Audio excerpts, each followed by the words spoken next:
Hello, everybody. My name is Austin, and I'm here today with another edition of my web series, Creating Your Mass Movement, a study of Russell Brunson's book, Expert Secrets. Today, we're going to be talking about how to create a compelling cause for your movement, for your followers to get behind. This is a really important foundation of your expert business as you start to create the presence that you're going to be essentially putting in front of your followers and selling to them so they want to follow your vision and go from where they are to where they want to be. So here we go. We're going to go ahead and jump on into it. All right, talking about our cause. Think about successful leaders in history. Now, they didn't spend a lot of time speaking publicly about policy details, did they? When you think about a great leader, like think about Winston Churchill. Well, not many of us are old enough to remember his speeches, so let's think about somebody a little bit more modern. Well, let's think about current U.S. President Donald Trump. No matter what you think about his policies or about his politics, you can't deny that he is a popular leader, right? He has a lot of followers. Does he spend a lot of time talking about the nitty-gritty details of the policies that he is pushing in the government? No, he doesn't do that because he knows that his followers aren't interested in that. And backing away from that example, think about any other leader. Think about Steve Jobs in a more business sense, stepping away from politics. Steve Jobs didn't talk about the nitty-gritty technical specifications of the iPod. He went out and he said, hey, iPod, you can put 1,000 songs in your pocket. And that's what got people excited. People don't get inspired by nitty-gritty details. They get inspired by a great cause, a compelling vision. And that's what we're doing with our expert businesses, our micro businesses. We want to communicate a compelling vision to our followers so that they want to follow. And we don't want to get bogged down in the nitty-gritty details in the initial presentation. Now, that doesn't mean that, for example, if your business is around teaching people how to weld, you shouldn't talk about the details of how welding works and the difference between good welding and bad welding and why it works, right? That just means you save it for later. So great leaders inspire their followers with a future-based cause. And that basically what that means is when you're communicating with your followers, you're saying, this is where we're going and this is how we're going to get there. Follow me and we'll all get there together. You paint a picture of the future, right? You use compelling words that speak to emotion, the gut of people, rather than the brain.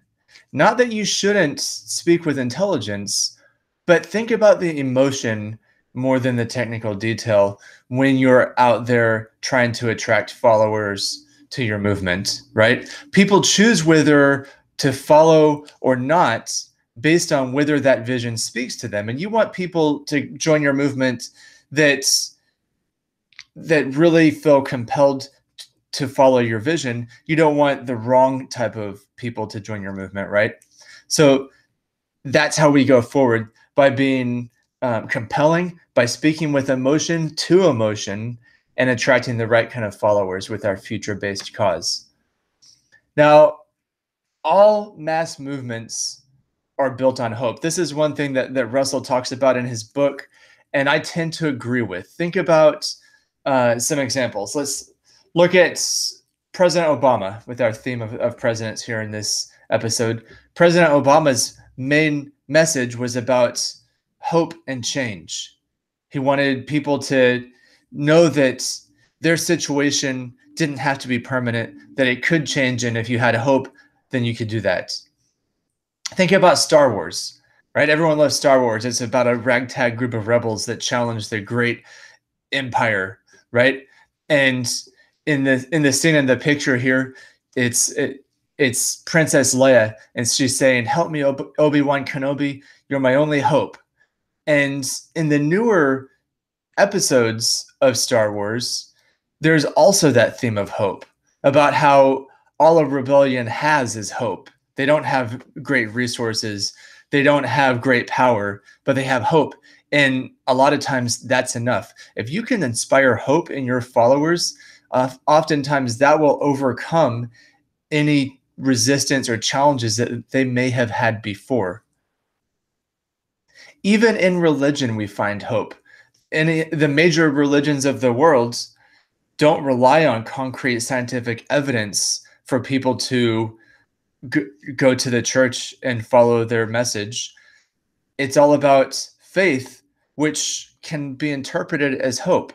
So you have hope that the words in the book that you're following are going to lead you to where you want to go, right? So as you see, like in politics, in pop culture, and in religion, hope is a core message, and it's the same thing in business. Leaders give people hope by presenting a clear vision. Abraham Lincoln once said in his campaign, actually, there were a lot of things that he said that were great, right? But one of them was, uh, vote yourself a farm and horses, right? This is one of his slogans for his campaign for president. Vote yourself a farm and horses. That's pretty concrete, and it presents a optimistic vision for the future. At the time, if somebody had a farm and they had horses, well, they had a living. They could work the land, they can make money, they could buy the things that they needed because they were able to grow things and they had animals to work the farms. So that was a vision of prosperity, and he communicated that vision of prosperity with a concrete image, a farm and horses. So that was a really compelling vision, and it worked, right? He got elected through that and other slogans that he used. Another one, a chicken in every pot and a car in every garage. This was what Herbert Hoover used in his presidential campaign. And again, it's very concrete, a chicken in a pot and a car in the garage. These are symbols of prosperity. And they speak to the greater message that if you voted for Herbert Hoover, you would be bringing prosperity to your community and to your country. So he presents a clear vision. Clear vision means concrete, and hopeful means it's optimistic. It means that things are going to be better in the future than they are now if you follow me. Here's another one. Bill Clinton, 1996. He wanted people to know that he was going to build a bridge to the 21st century. That's very concrete. Building a bridge, it's construction. And thinking to the future, that's hopeful, right? So concrete, clear vision, hopeful future. Okay, now here's a little quiz that everyone's going to know the answer to. So we've got two slogans versus one slogan. The first, we've got I'm with her and stronger together. Okay, think about what we've been talking about with clear vision and hope. And now the second one, make America great again. Now, if you were paying any kind of attention at all to US politics in the past couple of years, you would know who said the first ones and who said the second one and what the outcome was. Okay, and so let's look at these though. So I'm with her. That was one of the slogans for Hillary Clinton, and stronger together. Those, like, do they present a clear vision? I can't really say. It doesn't really seem like it to me. Stronger together, yes. I like it speaks to my value that strength through unity. We work together, we all benefit. Is it hopeful? Kind of, not really. It's not a very strong message, frankly. And the other one, I'm with her, is pretty weak. I'm with her. It's not a clear vision for the future. It doesn't give people hope. Okay, and that in contrast to "Make America Great Again." Again, that's in the tradition of great political slogans. It presents a clear and hopeful vision for the future. Okay, so just slogan versus slogan, we have a clear winner there. So let's talk about causes. How are we going to create a future-based cause? We're going to try to do that as an exercise here in this lesson. So think about this. No, first, who is your audience? So, for example, if I am going to, I'm going to use my other project as an example here. It's a project that involves teaching called Teachers Starting Fires. So who's my audience? My audience for this project are teachers, okay? What is their core motivation? Well, in this case, their core motivation is to be better at their jobs and have less stress while they do it, okay? And write it in haiku form. The reason I add this into the exercise is because when you're creating a compelling cause that is a vision for the future and it has a hopeful message, right? You want to be able to do it in as few words as possible. If you get really wordy, if you get up on a soapbox, nobody's going to pay attention because they're busy with their regular lives. Everyone's got a lot going on. There are a lot of other things competing for their attention. So the most important thing that you can do is boil your message down to the basics. What are the core few words that you need to communicate to somebody your message of hope and your message of a clear vision for the future? Okay, so writing it in haiku form is a way to help us to wrap our heads around that. And by the way, those of you who have forgotten fourth grade art or literary class, haiku is a poem in the form of 5 syllables in the first line, 7 syllables in the second line, and 5 syllables in the third line. That's it.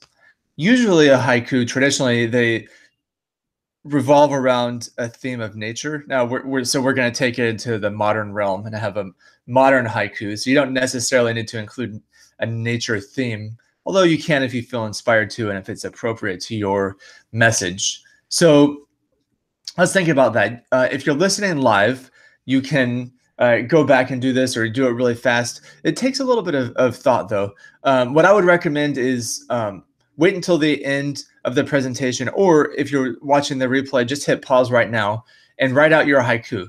So think about your audience, think about what their core motivation is, and just write it out and see what it looks like. Okay, so once you've got that, we're going to move and think about the fourth step. Use that haiku to make a campaign slogan. So for me, I wrote, as you probably already read, for my Teachers Starting Fires project, we are born to thrive, nourishing humanity, dreaming our future. So if you count it out, that's 575. And I took that and I thought, okay, so how can I boil that down even further and make it into a campaign slogan? So I thought, let's make it teach for tomorrow. That's my campaign slogan here. So you can do this with your own business, with your own project, with your own idea, even if you're in the conceptual stage or if you're already up and running and you don't have this yet, put it together now. If you like it, some people like to make something like this as their desktop background, as a background on their laptop, on their cell phone, or even print it out and put it on the wall. This is the kind of thing that can be a foundational document, a guiding document for your movement as you develop it out. Whenever you're talking to your followers, you want to make sure that you're coming from this place of a hopeful vision for the future. Okay, that's what I've got for you today, guys. So we've gotten through the exercise, we've gotten through the teaching portion, and I hope that you have learned a lot. I hope that you have found value in this. Thanks so much for tuning in, as always, and leave any comments below the video. And if you have any questions, post them there. I'll be checking back and I'll answer anything that you are wondering about. And for the next one, the next video coming up is on the new opportunity. So tune in and learn about how you can create a new opportunity for your followers to take them from where they are now to where they want to go. That's what's going to be coming up on part 3 of this 3-part series for creating your mass movement. Thanks again, guys, and I'll see you next time.